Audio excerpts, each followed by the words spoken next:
एक जंगली बतख अचानक एक खिड़की की बालकनी में आकर घुस गई। कुछ ही देर में उसकी नज़र वहां रखे फूलों के गमले पर पड़ गई। उसकी नज़र में बीच की मंजिल एकदम सुरक्षित जगह थी, बच्चों को जन्म देने के लिए। यहाँ न कोई शिकारी था और न ही कोई खतरा, इसलिए वह आराम से अंडे दे सकती थी। फिर वह बिना देर किए बाहर उड़ गई और अपने साथी को भी वहाँ ले आई। दोनों की सहमति के बाद उन्होंने इस गमले को अपना घोंसला बना लिया और जल्द ही वहाँ पर 6 अंडे दे दिए। जब लड़की को पता चला कि उसकी बालकनी पर जंगली बतख ने कब्जा कर लिया है तो उसने उसे भगाने के बजाय खुशी से अपना लिया। बतख माँ को परेशान न करने के लिए लड़की घर के सारे काम बहुत धीरे धीरे करने लगी ताकि कोई आवाज़ उन्हें डरा न दे। यहाँ तक कि एसी के बाहरी यूनिट की आवाज़ भी बतख को परेशानी न हो, इसलिए उसने गर्मी में भी एसी बंद रखी और पंखे से काम चलाया।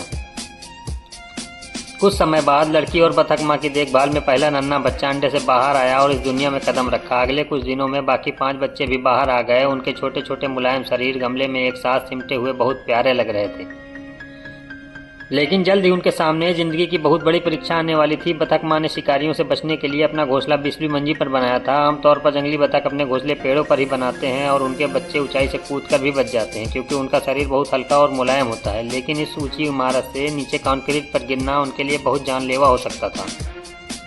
बच्चों को सुरक्षित नीचे उतारने के लिए लड़की ने पक्षी विशेषज्ञों और फायर विभाग से मदद मांगी। उन्होंने एक बड़ी सीढ़ी वाली गाड़ी बुलाकर 20 की मंजिल तक सुरक्षित रास्ता तैयार किया। बतख माँ पहले ही उड़कर नीचे जा चुकी थी। बच्चे घबरा कर उसे पुकार रहे थे, लेकिन धीरे धीरे वे सुरक्षित रास्ते से नीचे उतरने लगे। कुछ ही देर में सारे बच्चे सुरक्षित जमीन पर पहुंच गए।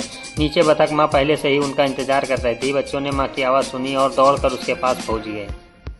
उसके बाद शुरू हुआ उनका नया सफर। रास्ते में सबसे पहले फुटपाथ की ऊंचाई सामने आई। कई कोशिशों के बाद बच्चे उसे पार कर गए। फिर वे कॉलोनी के गेट तक पहुंचे जहां एक गहरा नाला रास्ते में आ गया। कर्मचारियों ने खतरा समझकर ऊपर लकड़ी रख दी ताकि बतख परिवार उसे पार कर सके, लेकिन बतख माँ सीधे नाले के ऊपर से निकल गई और पीछे आने वाले बच्चे एक एक करके नाले में गिर गए। माँ को इसका पता भी नहीं चला। बच्चे डरकर आवाज़ें निकालने लगे। तुरंत कर्मचारियों ने नाले के ढक्कन खोला और सभी बच्चों को सुरक्षित बाहर निकाल लिया। फिर उन्हें वापस उनकी माँ के पास पहुँचा दिया। अब उनके सफ़र का आखिरी हिस्सा बचा था। सिर्फ एक सड़क पार करनी थी और फिर नदी सामने थी। ट्रैफिक पुलिस भी मदद करने के लिए वहां पहुंच गई। गाड़ियां और सारे लोग भी रुक गए ताकि बतख परिवार आसानी से सुरक्षित निकल सके। आखिरकार बतख माँ अपने बच्चों को लेकर उस नदी के किनारे पहुंच गई जहां से उनकी नई जिंदगी शुरू होगी।